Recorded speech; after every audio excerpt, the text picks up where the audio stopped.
오늘은 마태복음을 공부하겠는데요. 지난주 마가복음 강의를 마쳤는데 거기서 강하게 드러난 것이 무엇인가 하면은 우리가 지금 예수님을 알려고 하는 거예요. 예수가 누군가 하는 걸 알려고 하는데 예수가 하나님의 아들인데 이 땅에서 보여주시고자 했던 것은 어떤 강한 힘과 권세를 가진 하나님의 아들의 모습이 아니라 오히려 진정으로 섬기기 원하시는 하나님의 아들의 모습, 그러므로 말미암아 그 마가복음에 나타난 예수는 어떻게 보면 suffering servant, 고통받는 종의 이미지가 굉장히 강하게 나타난다. 그래서 1장에서 8장까지 계속 기적을 행하시고 병을 고치시고 귀신을 쫓아내시고 이러시면서도 예수님께서는 그거로 인하여 우리가 잘못된 하나님의 아들의 인식을 가질까봐 조용히 하라, 아무에게도 말하지 말라라고 하는 것을 굉장히 강조하고 있고, 어떻게 알기를 원하는가 하면 마지막에 결론에 백부장이 십자가를 보고 예수님이 하나님의 아들이라는 것을 알기를 원하셨다. 십자가를 통해서 백부장의 눈이 열리면서 하나님의 아들인 것을 알기를 원하셨다. 그래서 예수님께서 마가복음에서 전해주신 귀한 메시지는 이겁니다. 다시 한번 제가 세 가지 메시지인데, 누구든지 나를 따라오려거든 자기를 부인하고 자기 십자가를 지고 나를 따를 것이니라. 누구든지 자기 목숨을 구원코자 하면은 잃을 것이요, 누구든지 나와 복음 위하여 자기 목숨을 잃으면 구원하리라. 이것이 마가복음 8장 34절 35절에 정리가 되어 있고, 그럼 두 번째가 누구든지 첫째가 되고자 하면 무사람의 끝이 되어야 하며 무사람을 섬기는 자가 되어야 하리라 하는 것이 두 번째 나오고, 세 번째는 너희 중에 누구든지 크고자 하는 자는 너희를 섬기는 자가 되고 너희 중에 누구든지 으뜸이 되고자 하는 자는 모든 사람의 종이 되어야 하리라. 이 세 가지를 고난을 예고하시면서 계속해서 이 세 가지를 메시지를 우리에게 주셨어요. 제가 말씀드렸죠. 마가복음이 처음 쓰여지는 거기 때문에 다른 복음서에도 나와 있지만 마가가 딱 이렇게 정리한 거예요. 이것이 우리가 살아야 할 길이다. 이것이 우리 예수님이, 메시아가 우리 예수님이 우리에게 가르쳐 준 것이다. 그리고 그것을 모든 것을 총괄해서 한 구절에서 요약을 하는데, 그것이 바로 인자가 온 것은 섬김을 받으려 함이 아니라 도리어 섬기려 하고 자기 목숨을 많은 사람의 대속물로 주려 함이니라. 이것이 그냥 골자예요. 이것이 우리가 살아가야 할 길이라는 거죠. 제자들이 가야 할 길이라는 거죠. 우리는 섬김을 위해서 부름을 받았고, 무슨 섬김을 통하여서 영광을 받으려고 한다든가, 섬김을 통해서 무슨 힘을 다시 교회에서 힘을 얻으려고 한다든가, 선거를 하면서 인정을 받으려고 한다든가, 이런 것이 없이 그냥 깨끗이 섬기는, 그러다가 예수님은 섬기다가 십자가에 달려 돌아가실 정도로 그런 아름다운, 그런 깨끗한 섬김을 통해서 우리가 높임을 받은 것이 아니라 섬김을 하면서 십자가에 결국은, 그래서 세 번의 순환 예고를 하시면서 섬기는 길이 쉽지는 않다. 섬기는 길이 어려울 수도 있다. 그렇지만 이 섬기는 것이 우리의 궁극적인 목적이고 우리 삶의 목적이고, 오해도 받을 수 있고 핍박도 받을 수 있고 버림을 받을 수 있고 욕을 먹을 수도 있고, 이런 것들이 다 들어가지만 궁극적으로 섬겨야 된다. 그것이 인간이 살아갈 길이고 인류가 살 길이다. 그 외에는 다른 길이 없다. 계속해서 파워를 추구하고 파워를 쫓아가는 삶 속에서는 거긴 구원도 없고 세상은 계속해서 어둠 속으로 빠져버리게 된다. 그러나 그 가운데 빛의 자녀들이 섬기는 삶을 살기 시작하면서 그 세상이 계속해서 어떤 빛으로 갈 수 있는 방향을 잡아준다. 그 방향을 잡아주는 것이 리더고, 그 방향을 잡아주는 것이 우리 기독교인들이 이 세상에서 가져야 되는 리더십이다 라고 하는, 그냥 정말 마가복음에서 나온 그 섬김의 종의 그 모습을 강하게 우리에게 드러내 주셨어요. 그러면서 우리도 그 길을 따르라. 다른 생각하지 마라. 다른 생각하지 마라. 기독교에는 이런 사람들이 기독교인들이다 라고 하는 것을 마가복음에서 얘기를 해 주신 거죠. 지난 금요일에 영어 성경 공부에서 거기서도 이제 마가복음을 정리를 했는데, 이제 끝나고 나서 한 장로님이 나에게 와서 물어보는 거예요.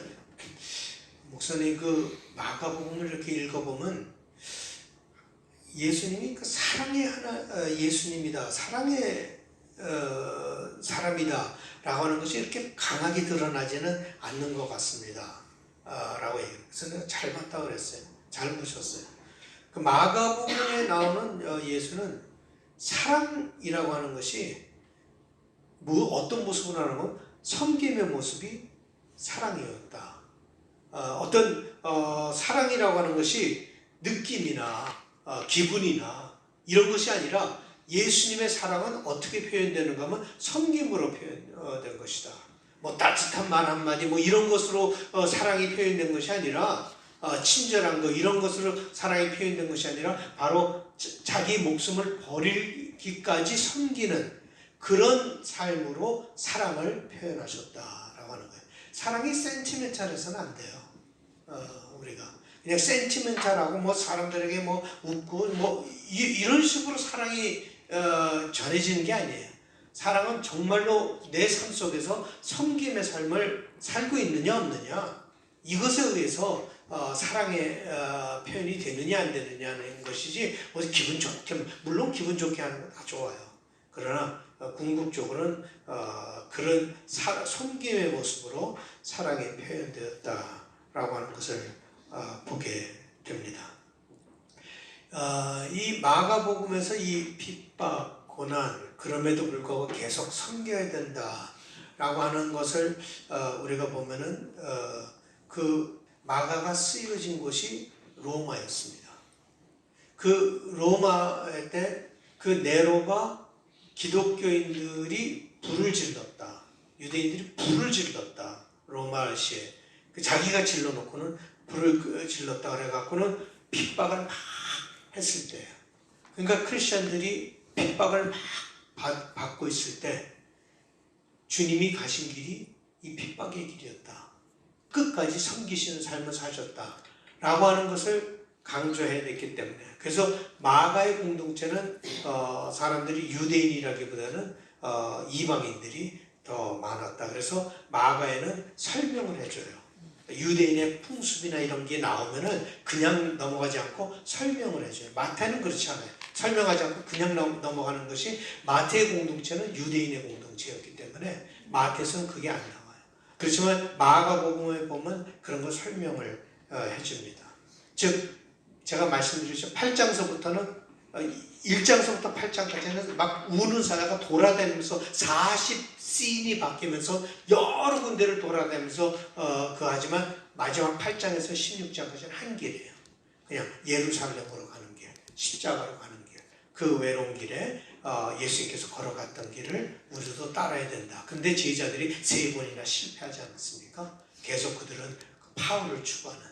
그래서 그런 삶을 살지 말고 주님이 가신 길을 같이 따라가라 라고 하는 것이 마가복음에서 나오는 그림이에요. 그 메시아의 그림이 거기 나옵니다. 오늘부터 이제 마태복음을 살펴보겠습니다. 마태복음은요, 마가복음보다 1배 반이 더 긴 책입니다. 마태복음은 18,300글자로 쓰여져 있습니다. 마가는 11,300글자로 쓰여져 있습니다. 그러니까 1.5, 한 배 반이 더 많은 책입니다. 마가복음에 없는 내용을 보면 이렇게 한 80% 이상을 마가복음에 있는 내용이 다 마태복음에 나와요. 그래서 제가 지금 하고자 하는 것은 마가가 전하고자 하는 그 메시지 그 중심 부분은 비슷해요. 예수가 누군가. 그렇지만 마태의 칼라가 나타나는 것이 있는 그거를 제가 지적하려고 하는 거예요. 다시 또 마가복음의 대부분의 내용들이 다 거기 들어가 있어요. 80%가 들어가는데 한 20%는요. 마태와 누가가 서로 공유하고 있고 마가복음에는 없는 것이 있어요. 이거는 마태하고 누가만 갖고 있는 내용들이 있어요. 그리고 아주 소수 부분은 마태복음에만 나와 있는 게 있어요. 마가복음에도 없고 누가복음에도 없고 마태복음에만 나와 있는 것들이 있습니다. 이건 뭐 여러분들이 다 알 수는 없겠죠. 이건 다 스칼라들이 학자들이 공부했기 때문에 우리가 그걸 갖고 이제 공부를 하는 거죠. 예를 들어서 예수님의 탄생 이야기는 마태에만 나와요. 근데 누가에게도 나오긴 나오는데 전혀 다른 얘기예요. 우리가 하도 이걸 갖다 믹스해갖고 썼기 때문에 이게 마태의 탄생 이야기인지 누가의 탄생 이야기인지 우리는 분간이 안 되는데 많이 읽다 보면 마태의 탄생 이야기하고 누가의 탄생 이야기는 전혀 다른.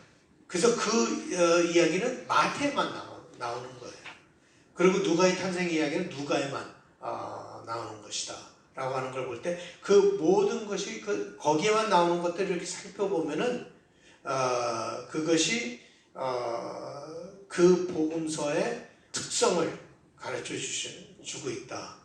예를 들어서 마태복음에서 나오는 족보 계보를 이렇게 쭉 보면은 아브라함부터 시작하지만 누가복음에도 나오긴 나와요. 근데 중간에 나와요. 처음에 안 나오긴 나오는데 거기에는 아담부터 시작해요. 그런 것들을 이렇게 보면서 중점 내용이 무엇일까 하는 것을 우리가 보게 되는 거죠. 마가복음은요, 어떻게 보면 스토리텔러예요. 그러니까 소설가나 스토리를 이렇게 전개해 나가는 그런 식으로 써 있어요. 마태는요, 어떻게 보면 리포터, 기자가 이렇게 쭉 이것을 하듯이 쓰여져 있어요. 그래서 마태는 굉장히 어떻게 보면 교재와 같아요. 교재와 같아서 안디옥의 근처에 있었던 어떤 유대 공동체에서는 그걸 교재로 삼았어요. 예수님을 아는 그 교재로 삼고 썼다라고 하는 것을 우리가 보게 됩니다. 마태의 저자는 12제자 중에 하나인 세리인 마태가 썼다고 알려져 있죠. 마가복음에 비해서 매우 유대적인 공동체였다. 유대인이 주로 구성원인 공동체였다. 근데 뭐 어려워도 이제 얘기를 해야 돼요, 제가. 그 유대인들이 갖고 있었는 그 당시에 신약은 없었잖아요, 그죠? 구약만 있었죠. 구약이 있었는데 그 유대인들이 뭐를 썼는가 하면 셉튜어전트를 썼어요. 셉튜어전트라고 하는 것은 뭔가 하면은 히브리 성경을 히랍 성경으로 쓴 거예요. 번역을 한 거예요. 히랍 성경으로. 그걸 셉튜어전트라고 해요. 그럼 그 히랍으로 썼는데 그 마태가 인용한 모든 구약의 글들은요, 이 셉튜어전트 쓰지 않고 히브리 성경에서 코팅을 했어요. 인용을 했어요. 그러니까 마태는 쓰기는 히라버를 썼어요. 그러니까 히라버도 잘 알고 히브리어도 잘 알고 아람어도 잘 아는 그런 상당히 지식이 있는 사람이다. 그러니까 뭐와 같은가 하면 좀 우리 교회 같은 거죠. 우리 교회가처럼 한국말도 있고 영어도 있고 그래서 그걸 왔다 갔다 하면서 쓸 수 있는 마태는 그런 사람이었다. 양쪽 언어에 다 능통했다라고 하는 것을 보게 돼요. 그렇지만 대부분의 사람들은 유대인 공동체였다. 유대인이 중심이었다. 그래서 마태는 예수님이 오심으로 말미암아 이제 우리가 더 이상 유대인이 아닌 것이 아니라 우리는 더 충실한 유대인이다. 우리가 진짜 유대인이다. 라고 하는 것을 얘기하려고 하는 겁니다. 예수님은 새로운 종교를 시작하려고 오신 게 아니에요. 기독교라고 하는 새로운 종교를 시작하려고 오신 것이 아니라 유대교에서 믿었던 그런 메시아가 예수님으로 말미암아 오셨다. 그래서 우리가 진정한 유대인이다. 이게 이제 구약에 가면요, 어려운 얘기 좀 잘 들으세요. 다 이해 못해도 괜찮아요. 이 렘넌트라고 하는 게 남은 자들이에요. 남은 자. 나중에는 이사야나 이렇게 구루터기에서 싹이 올라오는데 여기 남은 자들. 전체 모두가 다 하나님을 저버리고 율법을 저버리고 살았지만 거기에 그 가운데 유대인 가운데 남은 자들이 있다. 렘넌트가 있다. 그래서 그걸 이제 우리가 렘넌트 티올로지라고 하는데 그 남은 자들, 이것이 우리들이 기독교인들이 바로 남은, 우리가 진정한 유대인이다 라고 하는 것을 지금 얘기하고 있는. 왜냐하면 기독교가 맨 처음에는요 굉장히 작은 소수의 그룹이었어요. 그래서 그 사람들을 기독교인이라 그러지 않고 뭐라고 얘기를 했는가 하면 the way, 길.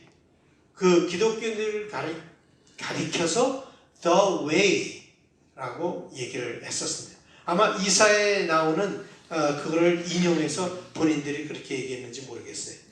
외치는 자의 소리여 이르되 너희는 광야에서 여호와의 길을 예비하라, 사막에서 우리 하나님의 대로를 평탄하게 하라. 하여튼 여기서 이 the way, 그리고 예수님 자신도 내가 길이요 진리요 생명이요 하시면서 내가 길이다 라고 얘기를 하셨기 때문에 그 당시에 기독교인들을 가리켜서 the way 라고 해서 아주 작은 섹트, 유대인들 가운데도 작은 섹트인데 유대인에게 핍박을 많이 받았습니다. 그래서 이 마태복음을 보면 유대인에 대해서 굉장히 혹독하게, 마가복음보다 훨씬 더 혹독하게 얘기하는 그 모습을 여러분들이 볼 거예요. 그런데 또 제자들에 대해서는 굉장히 후한 마태복음을 볼 거예요. 마가복음에서 제자들을 굉장히 혹독하게 대했어요. 근데 마태복음에서는 제자들에 대해서 혹독하게 대하지 않아요. 나중에 이제 우리가 좀 보겠지만 굉장히 톤다운, 물론 거기에 마가복음에 혹독하게 하는 것도 있지만 굉장히 톤다운된 모습으로 제자들의 모습을 보게 되죠. 이 마태는 하나님께서 메시아를 보내셔서 진정한 이스라엘을 회복시키기를 원하셨다. 그러니까 이 하나님께서 메시아를 오신 그 목적은 진정한 이스라엘, 뉴 이스라엘, 새로운 이스라엘을 회복시키기 위해서 오셨다라고 하는 것이 강하게 나타나 있어요. 마가복음에서는 하나님의 아들로서 이렇게 온 그런 그 핍박을 받고 순종한 그런 모습이 나오지만 마태복음에서는요 메시아가 바로 성취다. 이제까지 우리가 기다렸던 하나님께서 맨 처음에 시작했던 그 목적의 성취가 바로 예수다라고 하는 것을 얘기를 하고 있다라고 하는 것이죠. 그래서 이걸 첫 구절에서 우리가 볼 수가 있어요. 아브라함과 다윗의 자손 예수 그리스도의 계보라. 그래서 아브라함의 자손이라고 하는 것을 마가복음에 그냥 안 나와요. 그죠? 아브라함의 자손이라는 얘기 안 나와요. 근데 마태는 시작을 아브라함의 자손인 예수 그리스도의 족보라, 계보라 라고 시작을 해요. 그러면 족보를 보면 아까 제가 얘기한 것처럼 누가는 아담까지 올라가요. 그래서 humanity, 아담까지 올라가는데 마태는 아브라함까지. 아브라함에서 시작하는 거예요. 마가에는 족보가 나오지 않죠. 왜냐하면 마가가 강조하는 것은 고통받은 종인데 종이 무슨 족보가 있어요? 종에게는 족보가 없어요. 그죠? 종은 종이죠. 그렇기 때문에 족보를 쓰지 않는 거예요. 마가는 족보를 쓸 필요성을 느끼지 못하는 거예요. 근데 마태는 아브라함에서부터 시작을 하는데 아브라함이 바로 뭐였습니까? 이스라엘의 시작이었어요. 이스라엘의 시작이 바로 아브라함이었어요. 그러니까 새로운 이스라엘을 얘기하려고 하는 거예요. 이스라엘의 시작이 아브라함이었다. 그래서 아브라함을 부르시면서 이스라엘의 역사가 시작이 되죠. 그래서 마태가 예수가 아브라함의 자손이다라고 말하고자 하는 것은 참 이스라엘의 시작이다.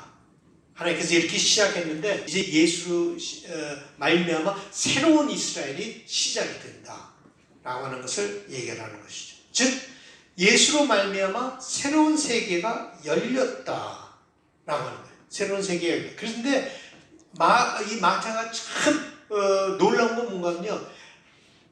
아브라함으로 말미암아 새로운 세계가 시작이 돼, 새로운 이스라엘이 시작됐는데 그 새로운 이스라엘은 유대인에 국한된 것이 아니라 온 세계를 품는 새로운 이스라엘이다 라고 하는 것을 강조를 하고, 이제까지 우리가 그것을 못해왔다라고 하는 거죠. 이스라엘 민족들이 그것을 못해왔는데 이런 예수님을 통하여서 새로운 세계가 열렸고 새로운 이스라엘이 되는데 그 새로운 이스라엘은 온 우주를 품는, 모든 민족을 품는 그런 이스라엘이 되었다라고 하는 비전을 주는 거예요. 근데 그것이 하나님께서요, 아브라함을 부르실 때 처음부터 갖고 계셨던 하나님의 마음이었어요. 그것이 처음부터 하나님의 의도였어요. 이스라엘이 그런 민족이 되게 하는 것이 하나님의 의도였어요. 선택된 민족이라고 하는 것은 그들만 축복받게 해서 선택된 것이 아니라 그들로 말미암아 모든 민족이 축복을 받게 하는, 그러면서 선택된 민족이었다. 그럼 우리가 창세기로 돌아가서 한번 보죠. 창세기로 돌아가서 보면 여기 써 있으니까요, 포커스해서 여러분들이 들으셔야 돼요. 지금 뭐 성경 찾고 이러다 보면 포커스 다 잃어버리니까 여기 다 써놨으니까요. 포커스해서 이 창세기로 다시 돌아가 보면 이스라엘의 시작이 나와요. 이스라엘의 시작이 나오는데 거기에 여호와께서 아브라함에게 이르시되 너는 너의 고향과 친척과 아버지의 집을 떠나 내가 네게 보여줄 땅으로 가라. 내가 너로 큰 민족을 이루고 네게 복을 주어 내 이름을 창대케 하리니 너는 복이 될지라. 여기까지는 이스라엘에게 복을 내리겠다는 말씀이세요. 너를 축복하는 자는 내가 복을 내리고 너를 저주하는 자에게는 내가 저주하리니 땅의 모든 족속이 너로 말미암아 복을 얻을 것이라 하시니라. 이것이 하나님의 뜻이었어요. 처음부터. 이스라엘로 말미암아 모든 족속이 복을 받게 하는, 그것이 하나님이 갖고 계셨던 계획이었다. 하나님께서요, 여러분들을 부르셔서 여러분들을 축복해 주셨어요. 그죠? 정말로 참 이민생활 내가 벌써 온 지도 몇 년 됐는지 모르겠네요. 수많은 세월이 지나는데 맨 처음에 와서 정말 깜깜하더라고요. 영어도 한마디 못하죠. 한마디 들리지도 않죠. 버스에 앉아있으면요, 여기 사람들 왜 이렇게 말을 거는지 말이에요. 그냥 내버려두면 좋겠는데 꼭 말을 해요. 옆에 앉아있어. 그리고 말을 하면 나는 하나도 못 알아들으니까 그 사람이 웃으면 같이 웃고 그 사람이 심각하면 같이 심각하고 무슨 말을 하는지도 모르고 그냥 표정만 보고 살면서 내가 이 땅에서 어떻게 밥을 벌어먹고 살아가나 하는 정말 답답한 그런 삶을 살았는데, 그 맨 처음에 와서는 온타리오 하우징에 살았어요. 온타리오 하우징에 사는데 그 바로 옆에 콘도가 있었어요. 뭐 좋은 콘도도 아니에요. 지금 보면요. 아주 후진 콘도예요. 후진 콘도인데, 야, 어떤 사람이 저런 데 살까? 어떤 사람이 저런 콘도에 살까?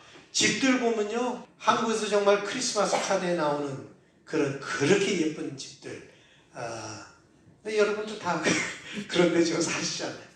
정말 하나님께서 축복해 주셨어요. 그죠? 축복해 주신데, 여러분들을 축복해 주신 건요, 여러분들만 축복해 주시기 위한 것이 아니라 여러분들이 축복의 통로가, 채널, 축복의 통로가 되게 하라고 여러분들을 축복하셨습니다.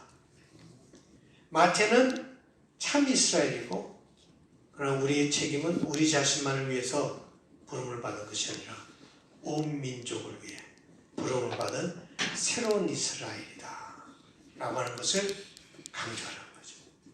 그래서 처음에는 아브라함으로 시작해요. 아브라함의 자손이다. 그래서 그 이스라엘의 근데 이 아브라함을 부르시는 하나님의 그 목적이 마지막 절에 마태는 그것을 얘기를 하고 있습니다. 마태의 결론을 제가 읽어드리겠습니다. 예수께서 나와 말씀하여 이르시되 하늘과 땅의 모든 권세를 내게 주셨으니 그러므로 너희는 가서 모든 민족을 제자로 삼아. 이제 제자들에게 얘기하는 거예요. 우리 기독교인들에게 얘기하는 거예요. 나가서 모든 제자에게, 모든 민족을 제자로 삼아 아버지와 아들과 성령의 이름으로 세례를 베풀고 내가 너에게 분부한 모든 것을 가르쳐 지키게 하라. 볼지어다 내가 세상 끝날까지 너희와 항상 함께 있으리라 하시니라. 이것이 마태의 결론이에요.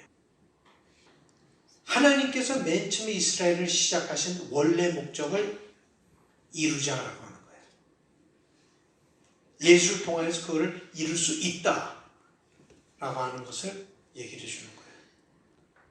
아브라함에게 처음 내렸던 축복의 원리를 회복하는 말씀입니다. 그것이 축복의 역사하는 모습이에요.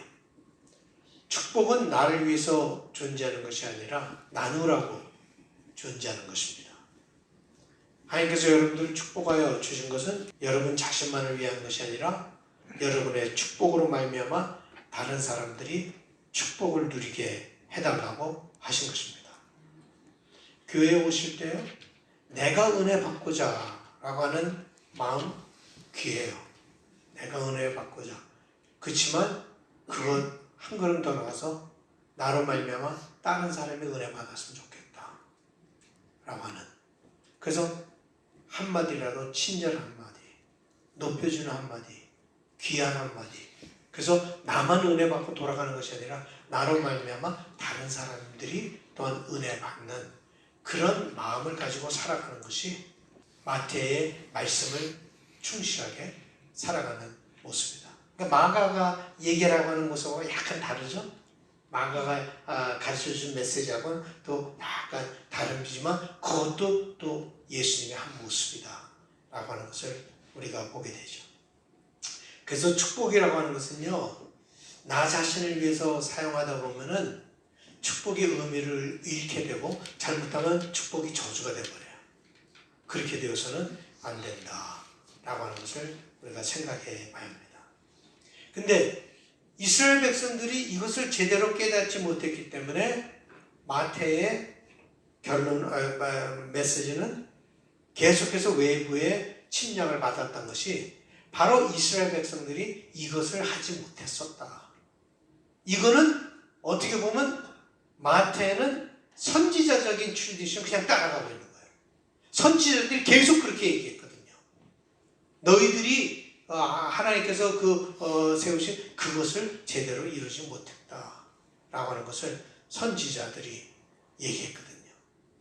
그러면 이것을 가지고 바울이 설명을 하고 있는데요. 바울이 어떻게 설명을 하는가 하면은 잔과 같아요. 이 잔이 있는데 하나님께서 원하셨던 것은 이 잔에다가 은혜를 부어주셨어요. 그래서 그 은혜가 차고 넘쳐서 다른 민족에게까지 흘러가는 것이, 넘쳐서 흘러가는 것이 하나님의 목적이었어요. 바울의 이미지가 이거예요. 그런데 이 잔이 넘쳐 흐르지를 못하고 반만 차는 거예요. 반만. 그러니까 하나님께서 그 잔을 넘어뜨렸어요. 왜냐면 거기 남겨둘 수, 넘어뜨려서 그 안에 있는 은혜가 흘러나가게. 다른 사람들로, 다른 민족에게 흘러나가게끔 하였다는 것이 바울의 이미지예요. 바울의 구원의 이미지예요. 그것을 제가 읽어드릴게요. 그러므로 내가 말하노니 그들이 넘어지기까지 실족하였느냐? 그럴 수 없느니라. 그들이 넘어짐으로, 그 잔이 넘어짐으로 말미암아 구원이 이방인에게 이르러 이스라엘로 시기나게 함이니라. 그들의 넘어짐이 세상의 풍성함이 되며 그들의 실패가 이방인의 풍성함이 되거든 하물며 그들의 충만함이요. 그 이미지예요. 무슨 이미지가 들어오죠? 예, 자기 넘어져서 그 이방인에게까지 그게 가게 되었다라고 하는 것이죠. 하나님께서 이제 메시아를 보내서 새로운 이스라엘, 그 새로운 이스라엘은요, 더 이상 어떤 민족적인 혈통으로 이루어지는 것이 아니라 믿음으로 이루어지는 새로운 이스라엘을 만드시기 원하셨던 거예요. 그러니까 우리가 진정한 이스라엘이다 얘기를 할 수 있는 것이 꼭 우리가 유대인이기 때문에 진정한 이스라엘이 아니라 믿음으로 말미암아 이제는 진정한 이스라엘이 되는 것이다 라고 하는 것이죠. 그러니까 이 이스라엘이라고 하는 것은 더 이상 인종적인 개념이 아니라 영적인 정체성이다 라고 하는 것이죠. True 이스라엘이라고 하는 것은 민족적인 어떤 인종적인 개념이 아니라 영적인 정체성이다 라고 하는 거죠.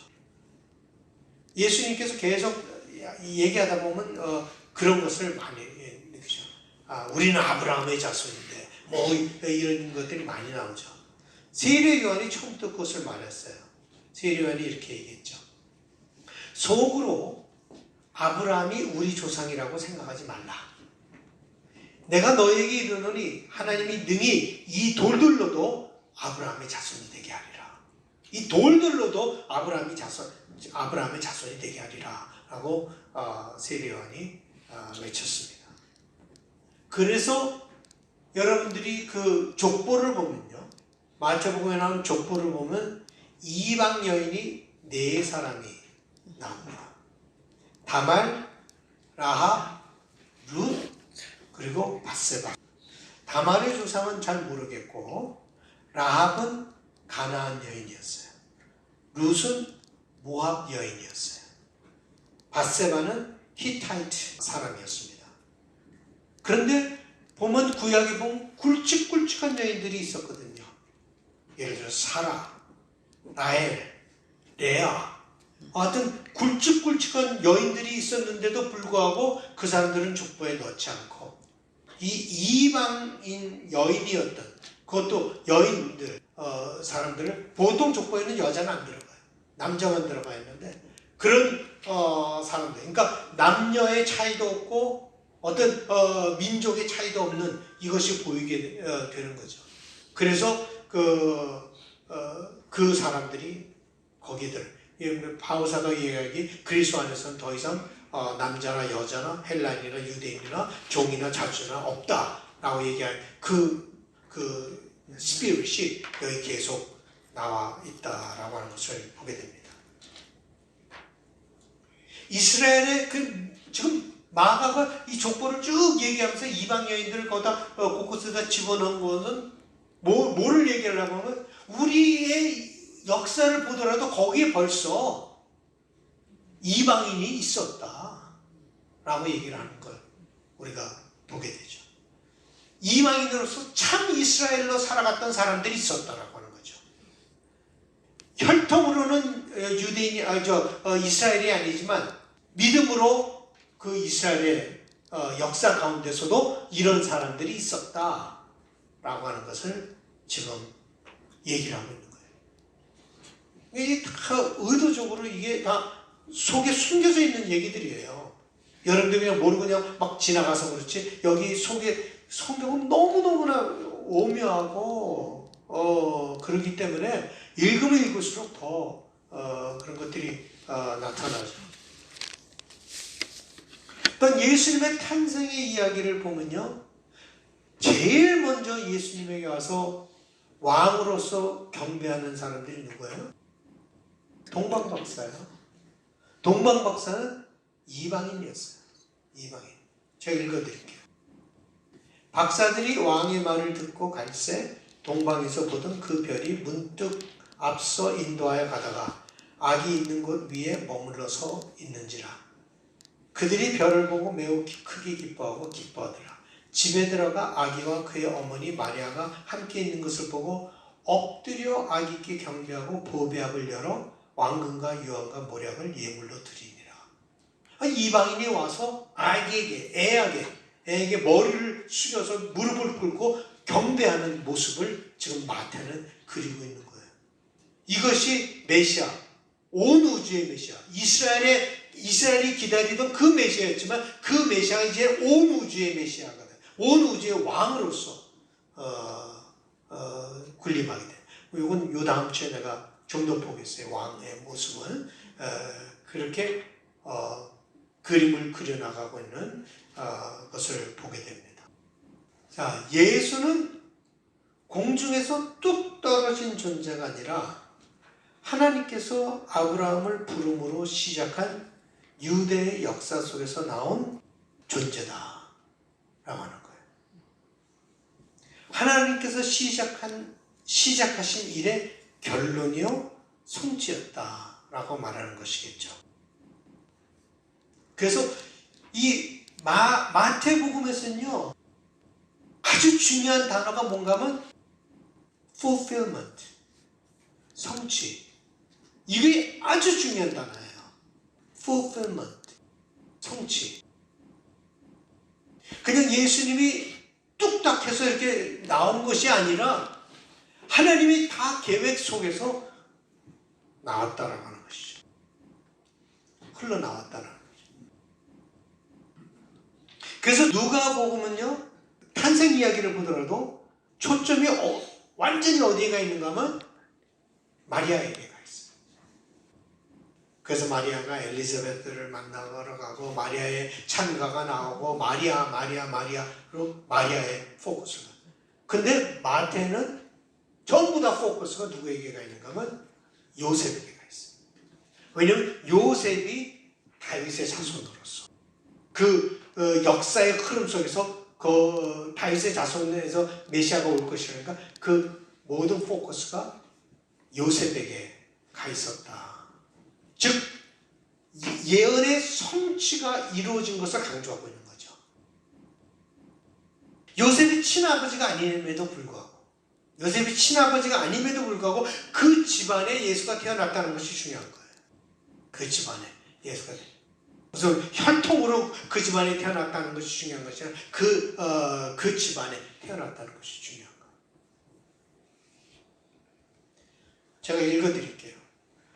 이렇게 여러분들이 보시면 또 성경을 이런 기회에 다시 한번 또 읽고 하는 거예요. 그런데 제가 읽어드릴 테니까 성경 귀로 들으라고 주어진 거예요. 예수 그리스도의 나심은 이러하니라. 그의 어머니 마리아가 요셉과 약혼하고 동거하기 전에 성령으로 잉태된 것이 나타났더니 그의 남편 요셉은 의로운 사람이라. 그를 드러내지 아니하고 가만히 끊고자 하여 이를 생각할 때 주의 사자가 현몽하여 이르되 다윗의 자손 요셉아, 내 아내 마리아 데려오기를 무서워하지 말라. 그에게 잉태된 자는 성령으로 된 것이다. 그 요셉에게 나타났고 천사가 누가 보면 마리아에게 나타나죠. 여기 요셉에게 나타나죠.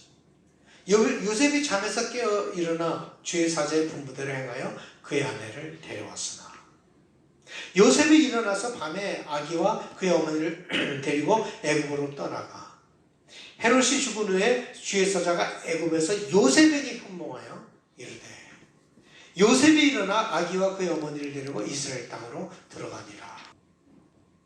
보면 다 요셉이죠. 요셉이 중심이 돼서 이야기가 전개됩니다. 그래서 마태에게 있어서는 예수님이 모든 것의 성취다. 하나님께서 시작하신 일의 성취다. fulfillment다. 라고 하는 것이 굉장히 강하게 드러나 있습니다. 선택해 주셨고 사랑해 주셨고 여러분들이 살아가는 모든 것이 다 하나님의 섭리 속에서 이루어지는 것이지 절대로 여러분 홀로 있지 않습니다. 이 마태복음 그래서 유대적인 요소가 상당히 많아요. 왜냐하면 유대적인 요소가 아니라 하나님께서 이전에 약속했던 것을 전부 다 성취하신다라는 의미에서 유대적인 요소가 많다라고 하는 것이에요. 지금 일어나고 있는 모든 것은 다 하나님께서 이전에 예언하셨던 것이고 그 예언하셨던 것이 지금 이루어진다라고 하는 거예요. 물론 마가에도 그게 있지만 더 클리어하게 드러나는 것이 마태에 드러난다는 거예요. 보면은 제가 몇 군데 살펴보겠습니다. 이 모든 일이 된 것은 주께서 선지자로 하신 말씀을 이루려 하심이니. 이렇게 보면 이것이 굉장히 이 똑같은 단어들이 계속 나오는 거예요. 예? 이 모든 일이 된 것은 주께서 선지자로 하신 말씀을 이루려 하심이니. 이것이 마태의 메시지예요. 이르시되 보라 처녀가 잉태하여 아들을 낳을 것이요 그의 이름은 임마누엘이라 하리라 하셨으니 이를 번역한즉 하나님이 우리와 함께 계시다 함이라. 보면 또 헤롯이 죽기까지 거기 있었으니 이는 주께서 선지자를 통하여 말씀하신 바 애굽으로부터 내 아들을 불렀다 함을 이루려 하심이라. 계속 이루려 하는 거예요. 나사렛이라는 동네에 가서 사니 이는 선지자로 하신 말씀에 나사렛 사람이라 칭하리라 하심을 이루려 하십니다. 아주 작은 일도 그냥 다 이루. 그래서 어떤 사람들 마태복음 불편하게 여겨요. 이거 말도 안 되는 구약을 갖다가 붙여서 이렇게. 근데 마태는 그게 너무나 중요했던 거예요. 이 모든 것이. 예수께서 요한이 잡혔음을 들으시고 갈릴리로 물러가셨다가 나사렛을 떠나 수불론과 납달리 지경 해변에 있는 가버나움에 가서 사시니 이는 선지자 이사야를 통하여 하신 말씀을 이루려 하심이라. 일러스되 수불론 땅과 납달리 땅과 요단강 저편 해변길과 이방의 갈릴리요 흑암에 앉은 백성이 큰 빛을 보았고 사망의 땅과 그들이 앉은 자들에게 빛이 비추었도다 하였느니라. 저물매 사람들이 귀신 들린 자를 많이 데리고 예수께 오거늘 예수께서 말씀으로 귀신들을 쫓아내시고 병든 자들을 다 고치시니 이는 선지자 이사야를 통하여 하신 말씀에 우리의 연약한 것을 친히 담당하시고 병을 짊어지셨다 함을 이루려 하심이라. 이는 선지자를 통하여 하신 말씀을 이루려 하심이라. 일러스되 시온 딸에게 이르기를 내 왕이 네게 임하나니 그는 겸손하여 낙이 곧 멍에 매는 짐승의 새끼를 탓도다 하라 하였느니라. 마지막에 유다가 배반하는 것도 보면서 이에 선지자 예레미야를 통하여 하신 말씀이 이루어졌나니 일렀을 때 그들이 그 가격 매겨진 자 곧 이스라엘 자손 중에서 가격 매긴 자의 가격 곧 은 30을 가지고 토기장이의 밥값으로 주었으니 이는 주께서 내게 명하신 바와 같으니라 하였느니라. 마태복음은 모든 것이 우연히 이루어지는 것이 없어요.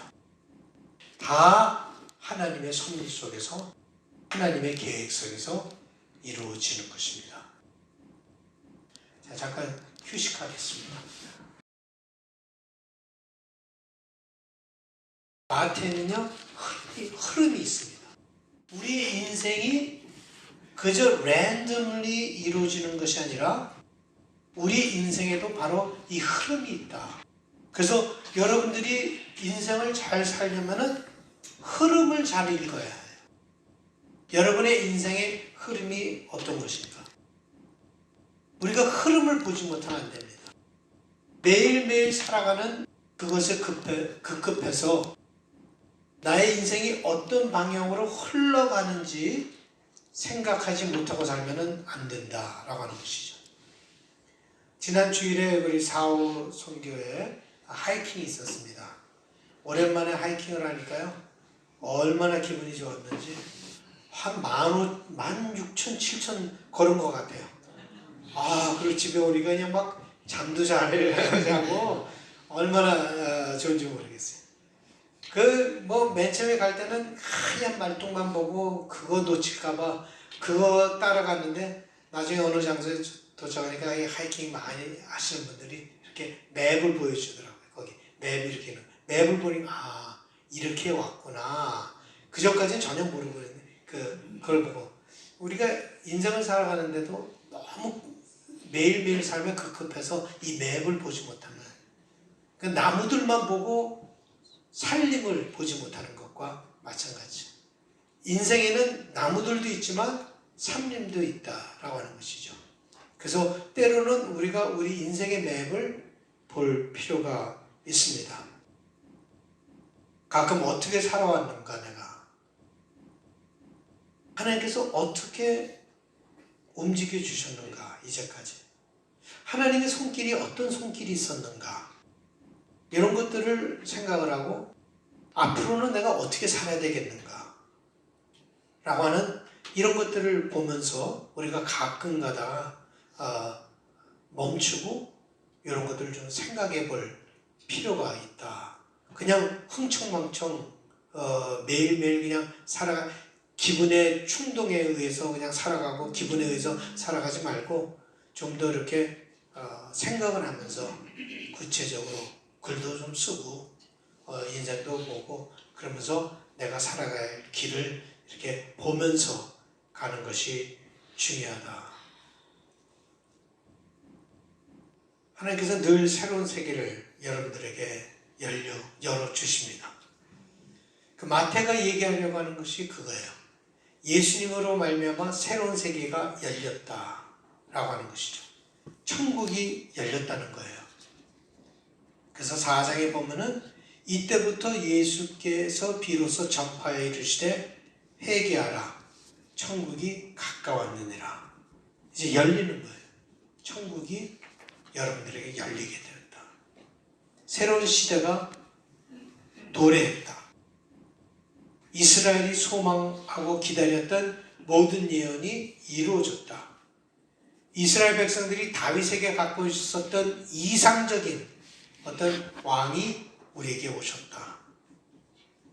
마가에게 있었던 예수는 하나님의 아들로서 그 정체가 숨겨져 있고 아무도 몰랐으나 하나님의 아들이신 그의 십자가의 길을 선택하고 십자가에 달려 돌아가셨을 때 비로소 알게 되었지만 마태에게는 예수가 바로 계속해서 흘러내려오는 이스라엘의 구원자의 흐름을 따르고 있을 뿐만 아니라 이제까지 이스라엘에서 흐르고 있는 모든 강물의 총직결소가 바로 예수다. 예수 그리스도다라고 하는 의미가 담겨져 있습니다. 그래서 족보에서도 그것을 얘기하고 있죠. 보면요. 그런즉 모든 대수가 아브라함부터 다윗까지 14대요. 다윗부터 바벨론으로 잡혀갈 때까지 14대요. 바벨론으로 사로잡혀간 후부터 그리스도까지 14대더라. 예수님께서 오시기 전에 14대 이렇게 해서 예수까지 오게 되었다라고 하는 것이죠. 맨 처음에 14대는 어떻게 보면 전성기예요.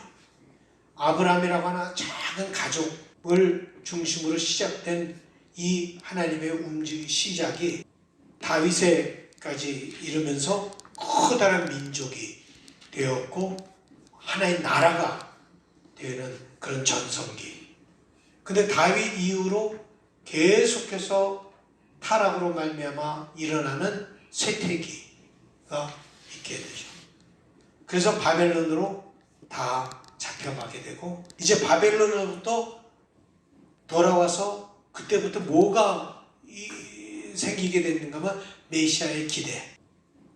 우리를 구원해 줄 메시아가 올 것이다. 그래서 예수까지 오는 그런 움직임. 그러니까 커다란 움직임을 우리에게 얘기를 해주고 있는 거예요. 여러분들이 이미 나서 어떻게 시작했고 어떤 그걸 겪었고 여기까지 어떻게 왔고 이런 것들 다 보여주는 거죠. 어떻게 보면 그걸 영적으로 지금 마태는 보여주고 있다. 이 14대라고 하는 것이 너무 중요했기 때문에 마태는 이 14대 얘기하기 위해서 왕 세 사람을 빼버립니다. 그것이 요람과 우시야 사이에 왕이 셋이 더 있었어요. 제가 읽어드릴게요. 솔로몬의 아들, 이건 역대상 얘기예요. 솔로몬의 아들은 르호보암이요, 그의 아들은 아비야요, 그의 아들은 아사요, 그의 아들은 여호사밧이요, 그의 아들은 요람이요, 그의 아들은 아시야요, 그의 아들은 요아스요, 그의 아들은 아마사요, 그의 아들은 아사랴예요. 아사랴가 우시야예요.